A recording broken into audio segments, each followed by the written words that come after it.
The morning rush had barely started when I, Sohana, walked into the small family restaurant where I had worked for 3 years. It wasn't fancy, it wasn't famous, but it was honest work. And for me, that honesty paid for my mother's medicines, my little sister's school fees, and the rent of our tiny 2-room home. Every morning I stood at the same corner, tied my hair back, wore my apron, and whispered to myself, "Be grateful. One more good day. One more chance." But that morning, something felt different, like the air was waiting for a story. Our manager rushed toward me. "Sohana, table 5 is reserved today. Very important guest. Please handle it personally." I nodded, not taking it too seriously. VIPs visited sometimes. Politicians, businessmen, rich travelers, all kinds. But I had no idea that the person walking in at 10:15 a.m. would change my life forever. A man with a presence. The door opened with a soft chime. Every waiter stopped. Even the manager straightened his tie. A tall, sharply dressed man walked in, confidence in every step, a dark blue suit hugging his shoulders like it was stitched just for him. His hair was neatly combed back, his jawline strong, but his eyes, they carried a strange weight, a weight no money could hide. Beside him was a small boy, maybe 7 years old, golden hair, innocent smile, but completely silent. They walked toward table 5. I took a deep breath and stepped forward. "Good morning, sir," I said softly. "What can I get for you today?" The man lifted his eyes and looked at me. For a moment, it felt like he was studying me, or searching for something. He spoke slowly, almost cautiously. "I didn't come here to eat." That sentence alone made me blink. People didn't usually come to a restaurant to not eat. He extended his hand. "My name is Waseem. I own Waseem Industries." I froze. Waseem Industries, the same name printed in newspapers. The billionaire who owned companies across the country. What on earth was he doing here? "And this," he added, placing his hand gently on the boy's shoulder, "is my son, Ayan." Ayan smiled shyly but didn't speak. Not a word. The truth behind the silence Waseem inhaled deeply. Too deeply. "My son hasn't spoken for almost a year." I felt my heart drop. He continued, voice trembling despite the calm face he wore. "He lost his mother last year. Since that day, he simply stopped talking. Doctors say he can speak. His voice is fine, but he won't respond to anyone." Ayan looked down, playing lightly with his fingers. I suddenly understood. Silence wasn't his weakness. It was his shield. I looked at Waseem again.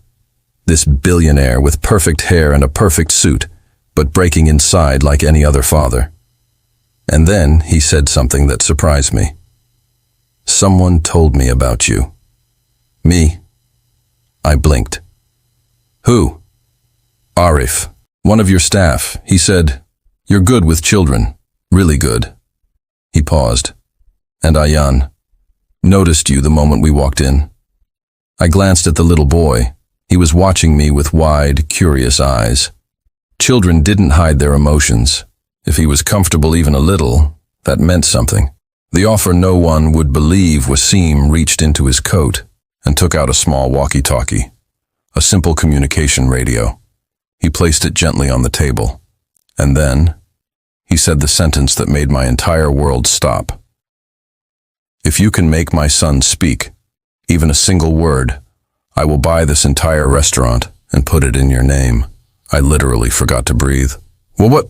This whole restaurant?" He nodded calmly, like he was offering something routine. "I'll sign the papers today. No conditions. No negotiations." My mind flooded instantly. My mother's hospital bills, my sister's tuition, our rent, years of struggling. This man was offering to change my entire life in one sentence.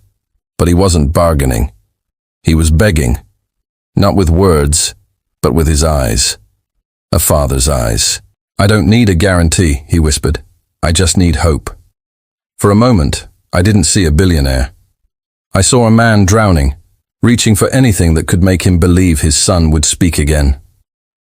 I nodded slowly. I will try, sir.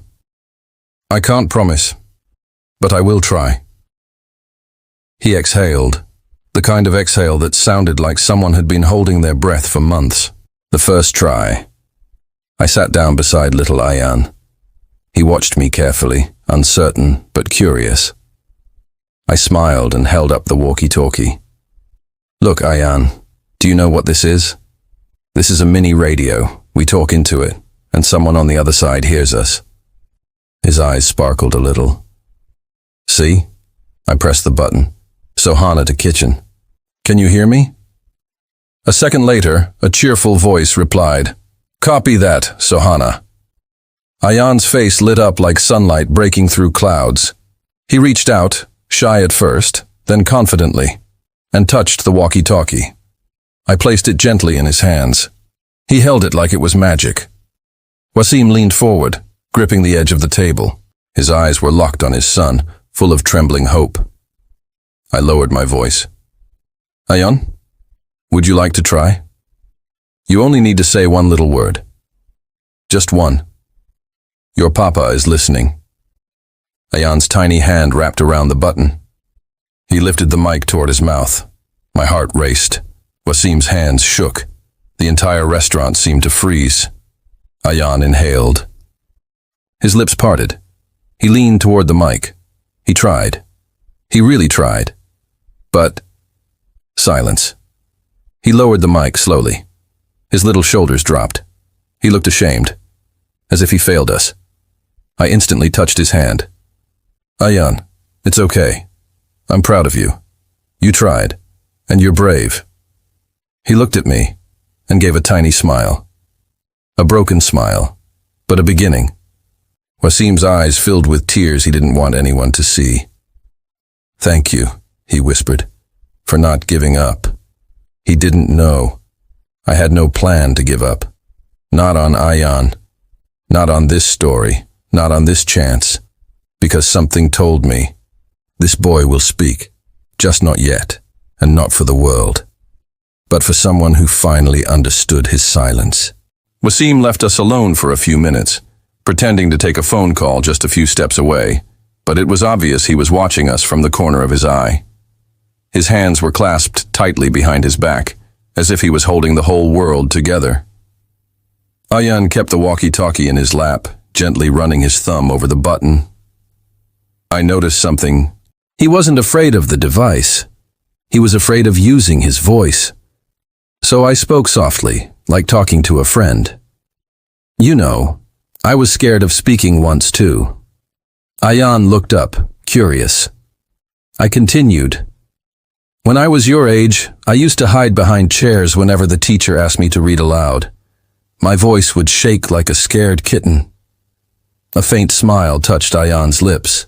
So you know what I did? I whispered the next words like a secret. I practiced with a walkie-talkie, just like this one. His eyes widened. I gently tapped the mic in his hand. Every time I pressed the button, I felt a little stronger. Something softened in his expression. That's when I knew. Stories worked better than instructions. I leaned closer. Do you like stories? Ayan nodded immediately, the first quick response I had seen from him. Okay, I smiled. Then I will tell you one, and you will help me finish it. His eyebrows lifted. He was interested. I lowered my voice dramatically. Once upon a time, there was a brave little prince. He didn't speak for a whole year. Not a single word. People thought he was weak. But the truth was, I paused for effect. He was the strongest boy in the kingdom. Ayan blinked, listening deeply. The prince had a powerful voice, I said. A voice that could open secret doors. But he didn't know how to use it. He needed someone kind, someone gentle, to help him. I tapped his walkie-talkie. This was his magic key. Ayan stared at the device, breathing a little faster, as if the idea made sense to him. And you know what the prince said when he first found the key? I paused again. He said just one word. Ayan leaned in. He said, "Hello."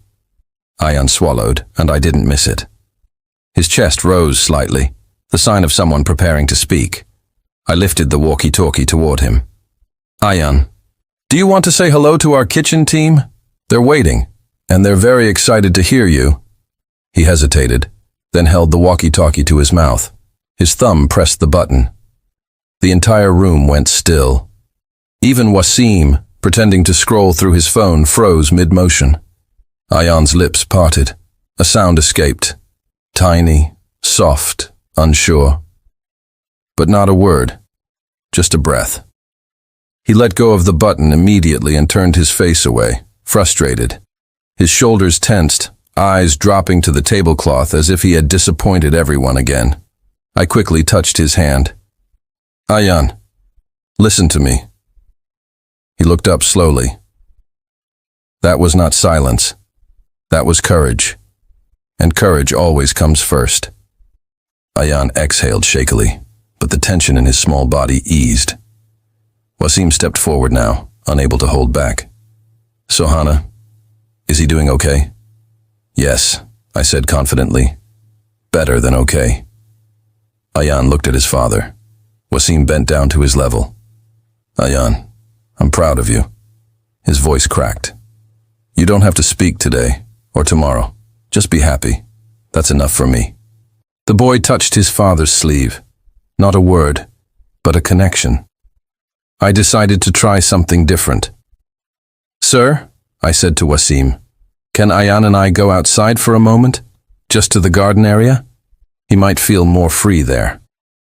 Waseem nodded instantly. "Anything. Whatever he needs." I offered my hand to Ayan. For a split second he hesitated, then placed his tiny hand in mine. We walked toward the outdoor seating area, quiet, sunny, with fresh air and warm light. Birds chirped softly from a tree nearby. Ayan stopped and looked around, like he hadn't breathed real air in a long time. I knelt beside him. "Sometimes," I said, "voices get stuck because there are too many walls around. But outside, there are no walls." He looked thoughtful, as if the idea made sense. I took out the walkie-talkie again. "Ayan, say anything, even if it's not a word, even if it's just a sound. I won't judge. I'll be right here." His little hands trembled. He pressed the button. He brought the mic close. His lips moved. A tiny, broken sound came out. Not a word, not a clear tone, just a trembling attempt. But it was more than before. His eyes widened in surprise, like he didn't expect any sound at all. I beamed. "Ayan, you did it. You made a sound. That means your voice is still there." He stared at me, then suddenly laughed. A soft, breathy laugh, but a sound. Waseem, watching from the entrance, covered his mouth with his hand. For a billionaire who owned everything, this was the only thing he truly wanted. Ayan held the walkie-talkie again. He pressed the button. His throat tightened. He breathed in. He tried to shape a word. His mouth formed the letter U. And then, footsteps thundered behind us. "What is going on here?" The manager's angry voice exploded through the peaceful garden. Ayan jumped in fear. Waseem's eyes narrowed in disbelief, and I felt my heart drop. Something terrible was about to happen.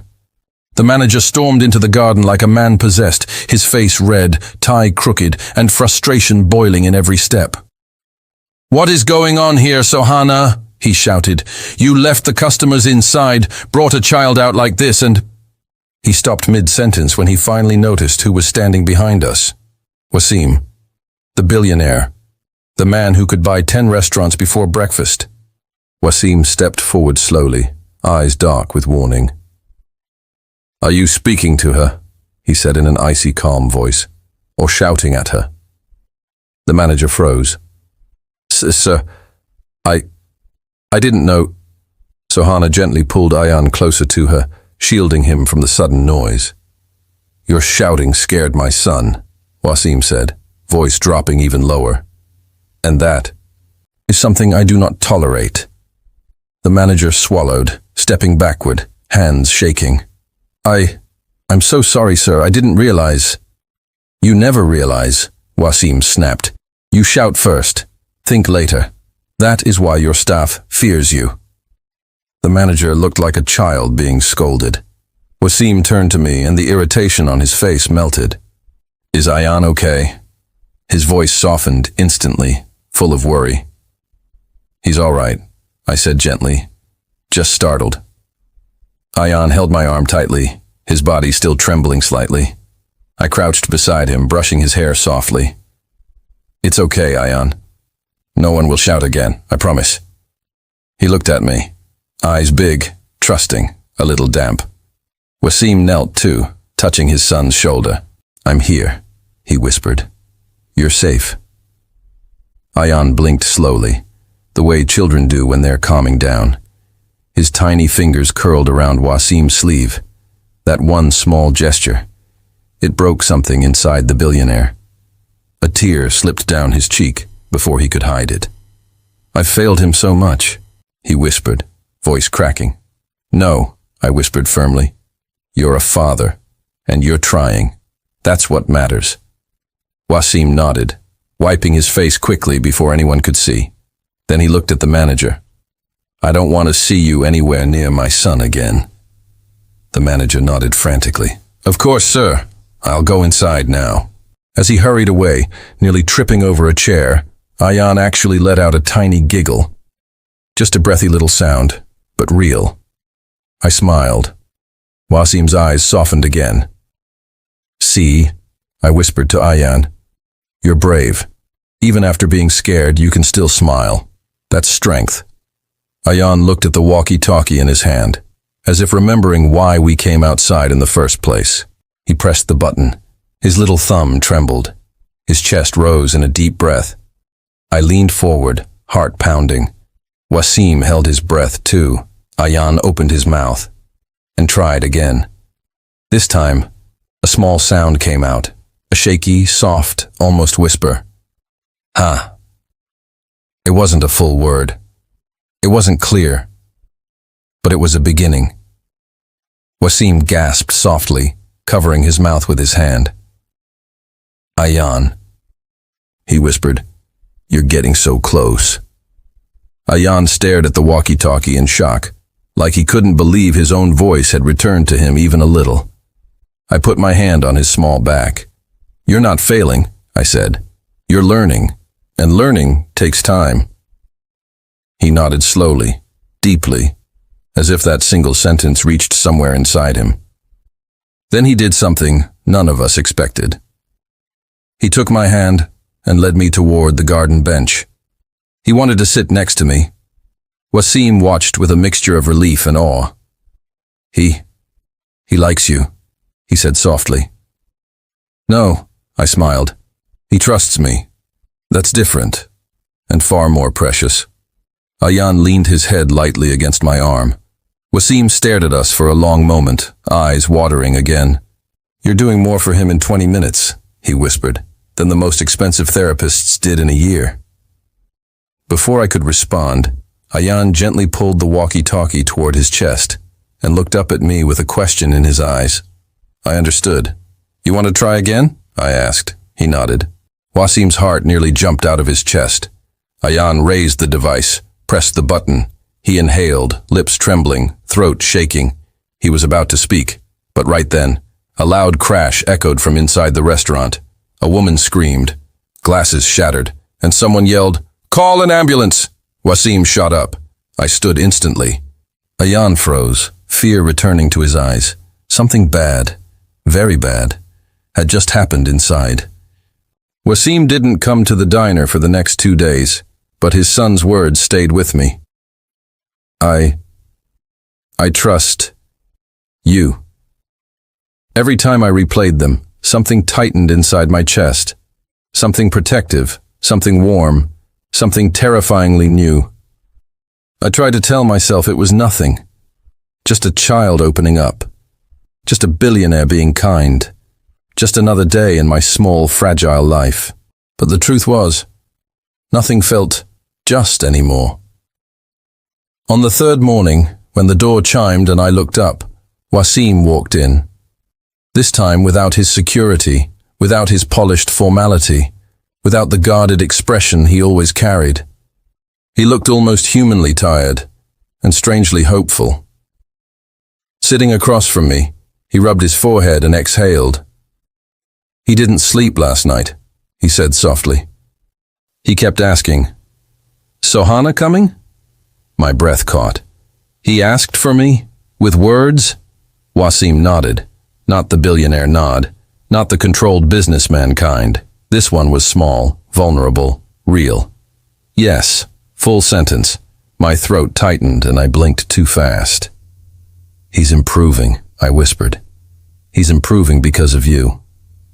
His voice cracked in a way I'd never heard before, like he'd been holding something heavy for far too long. He took a slow breath, steadying himself. "I know you think this is just kindness, but what you're doing, no doctor, therapist, or specialist has been able to do in 5 years." I swallowed. Children don't speak when they don't feel safe. But he feels safe with me, that's all.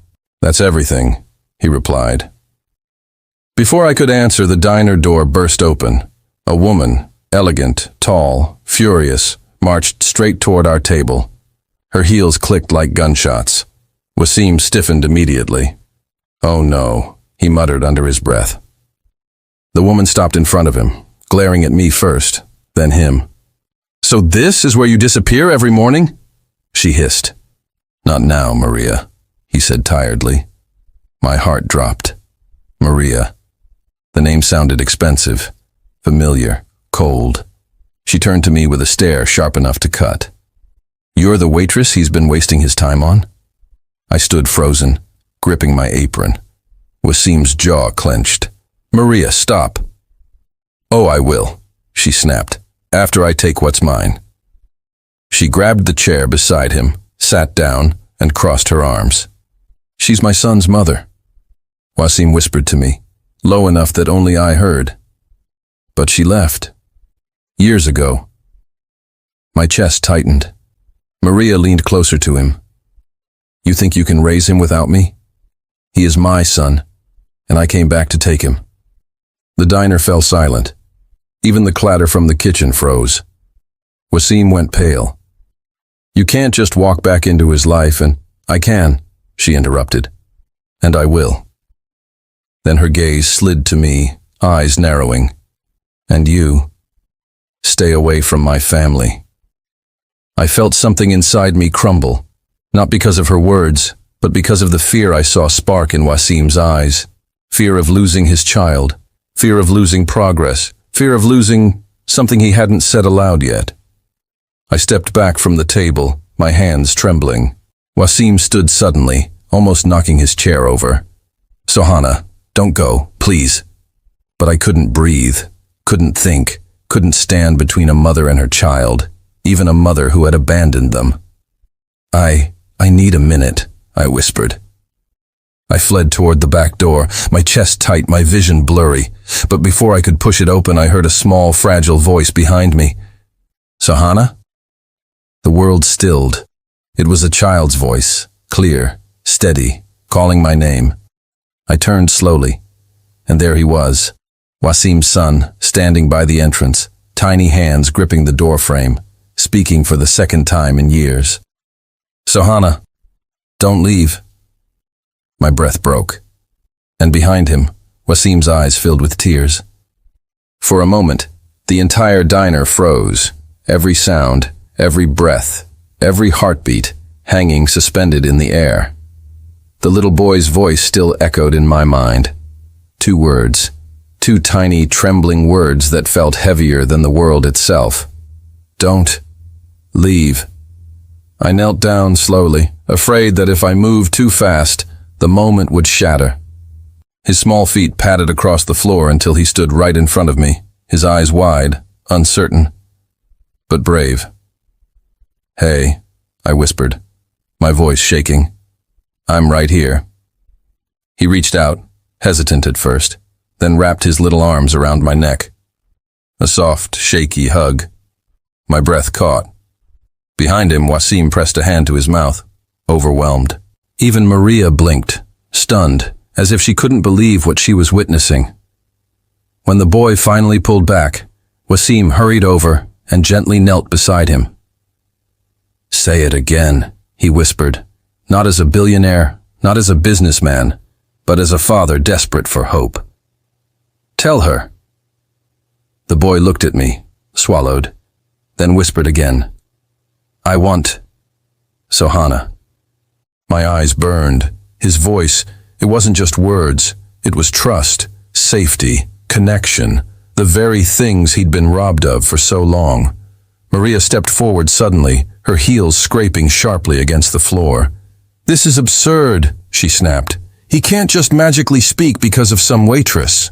Waseem stood up, slowly, deliberately, his expression shifting from father to steel. "Maria," he said calmly, "you left your son when he needed you most. Sohana helped him find his voice again. Those are the facts." "I'm still his mother," she hissed. "Biologically, yes," he answered coldly. "But parenting isn't biology. It's presence." Maria's jaw tightened. She looked between the boy and Waseem, her anger flickering with something else. Maybe guilt, maybe regret, maybe fear of losing control. "You think I'll just walk away?" she said.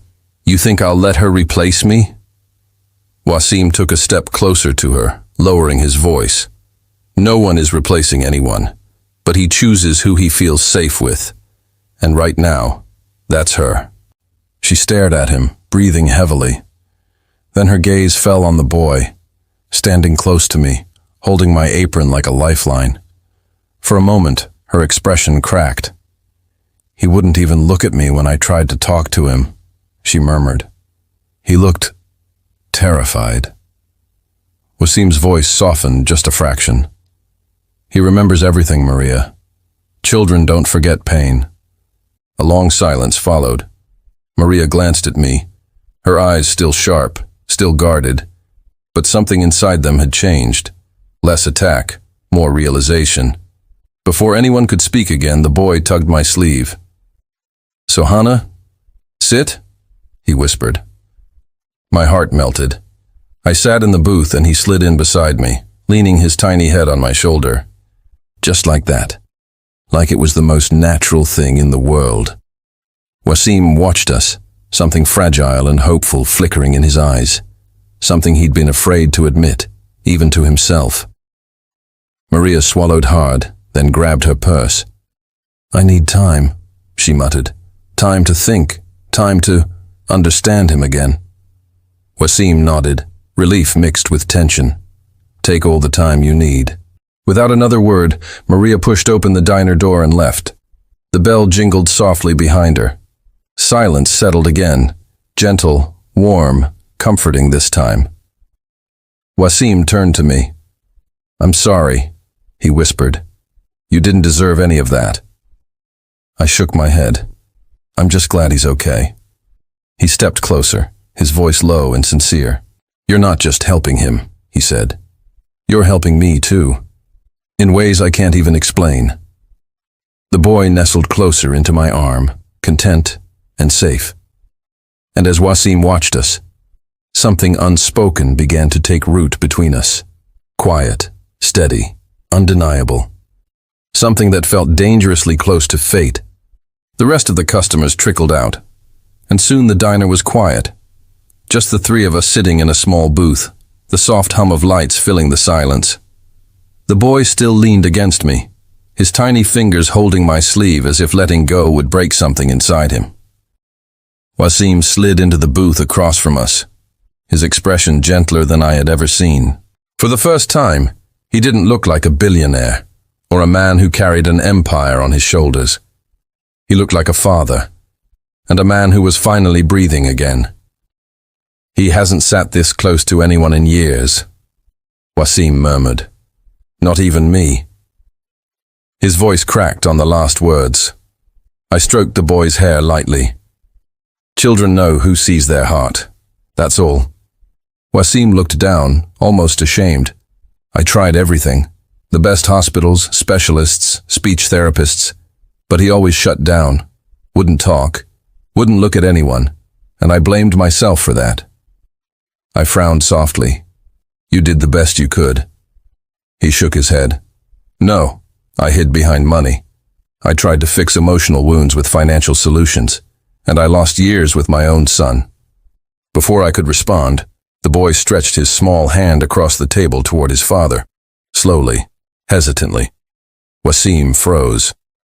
Then the boy whispered, "Daddy, sit." Tears filled Waseem's eyes instantly. He stood, walked around, and sat beside us. The boy scooted to the middle, one hand wrapped around my arm, the other around his father's. A perfect, fragile little bridge. Waseem held his breath like he was afraid it was all a dream. I smiled gently. He trusts you. He always did.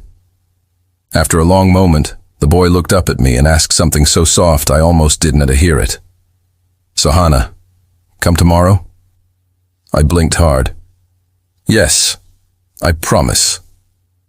Waseem exhaled, relief washing over his face, but then he looked suddenly serious. "I need to ask you something," he said quietly. "Something important." I straightened, heart thumping. He glanced at his son, then back at me. "You've done more for him than any doctor. You've done more for me than you realize." I shook my head, embarrassed. You gave him a voice," he said firmly, "and you gave me hope." His voice deepened, slow and sincere. "So, Sohana, I want you to help him full-time, as his personal caregiver. I'll pay you whatever you want, any amount." I froze. A job? Working for him? Working with the boy? "Waseem, this is too much." "No," he said gently. "It's exactly what we need." Before I could answer, the boy looked up at me, smiling. A rare, tiny smile that glowed like sunlight after a storm. "Please, stay." My chest tightened painfully. I wanted to say yes. I wanted to hug him. I wanted to stay in that small booth forever. But before I could speak, the diner bell jingled again. The owner, old Mr. Harris, stomped out of the back kitchen.